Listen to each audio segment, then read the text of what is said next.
फिर standard costing है, देखिए तो meaning of standard costing, difference between standard and budgeted cost, ठीक है। फिर वेरिएंस एनालिसिस, स्टैंडर्ड कॉस्टिंग तो पढ़े थे, कॉस्ट में पढ़े थे ना स्टैंडर्ड कॉस्टिंग, ठीक है, देखेंगे हम लोग। तो मटेरियल, लेबर और ओवरहेड्स एंड सेल्स है, और फिर कंट्रोल रेशियोज है, फिर और भी है इसमें शॉर्ट में लिखा हुआ सिलेबस, ऐसे अभी सिलेबस देखिए ना हम लोग, थोड़ा था ना लंबा, तो शॉर्ट में मेन थोड़ा क्लियर है,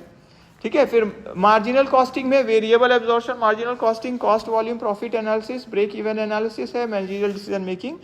यूजिंग मैनेजरियल कॉस्टिंग। देखिए फिर यूनिट 5 जो लास्ट यूनिट है सॉफ्टवेयर बेस्ड डिसीजन मेकिंग है, तो थोड़ा सॉफ्टवेयर के बारे में भी आप इसमें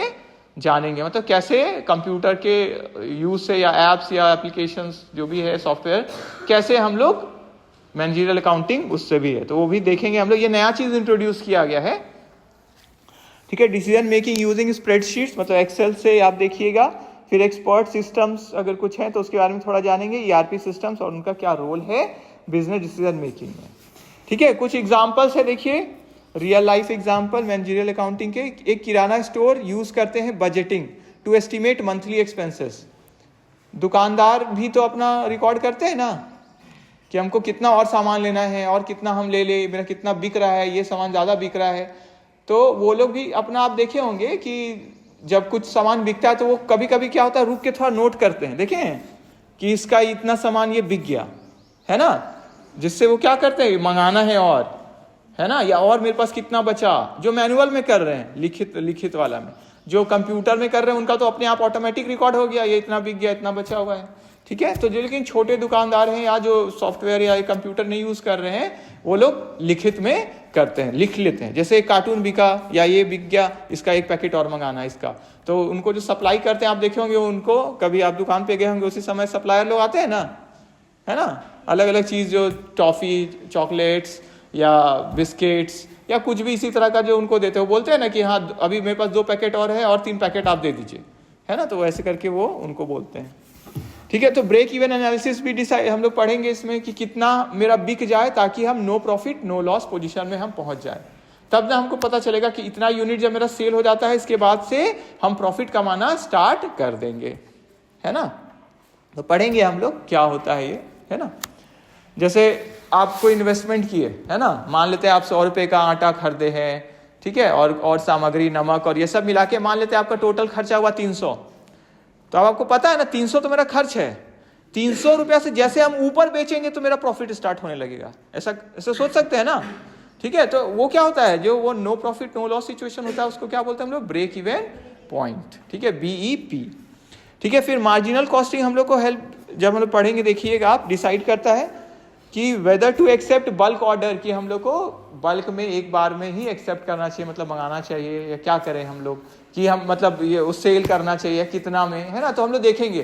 कि मेरा ऑलरेडी, ठीक है, कितना यूनिट, एक यूनिट से क्या डिफरेंस होता है, ठीक है, पोजीशन मेरा क्या बदलता है, तो जब डिटेल में आएंगे तब देखेंगे। आइए टीचिंग लर्निंग प्रोसेस में देखिए, एक तो लेक्चर मेथड जैसे है और उसमें अलग अलग मेथड यूज करेंगे, जैसे आपको अभी लाइब्रेरी से बुक भी बोले, इसके अलावा डिजिटल वाला भी हम लोग यूज करेंगे, वीडियोस, नोट्स, है ना। एक बात हम आपको पहले ही क्लियर कर दे, अटेंडेंस नहीं है आपका, मार्क्स नहीं मिल सकता उसका, वो एकदम प्रूफ, वो उतना ही मिलेगा जितना प्रेजेंट है, इसीलिए क्लास मिस मत करिए। 5 मार्क्स वो बस अटेंडेंस का है, वहां मिस मत करिए, वो नहीं मिलेगा आपको, नहीं रहेंगे आप तो, ठीक है, समझिए इस बात को, ठीक है। फिर न्यूमेरिकल प्रॉब्लम सॉल्विंग है, तो अलग अलग चैप्टर जिसमें आएगा न्यूमेरिकल,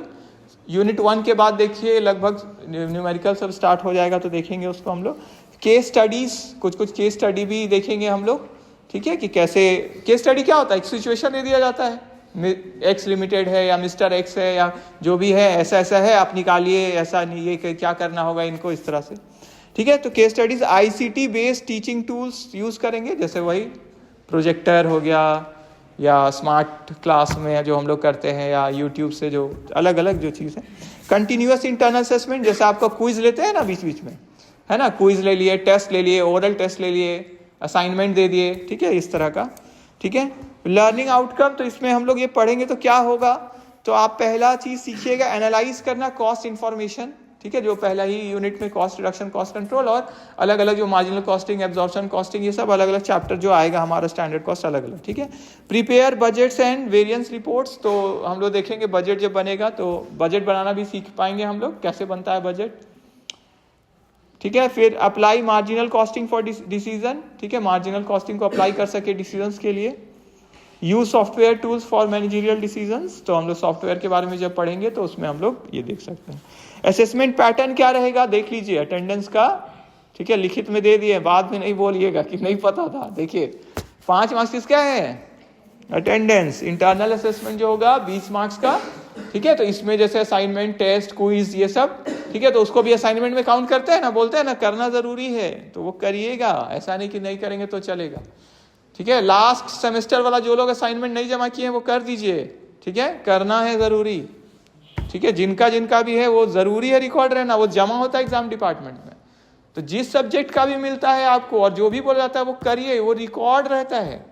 ठीक है, आपका रिकॉर्ड वो जमा होता है, हम लोग के पास नहीं रहता है, वो एग्जाम डिपार्टमेंट में जाता है, तो करिए।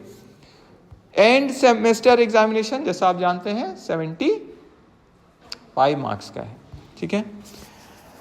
कंक्लूजन में देख लीजिए थोड़ा सा है, equips students with practical tools for managerial decision. मतलब प्रैक्टिकल टूल क्या हुआ, आप निकालना जान जाएंगे ना, कैसे निकलता है बजट, कैसे बनता है, कितना तरह का बजट है, ठीक है, स्टैंडर्ड कॉस्टिंग कैसे हम लोग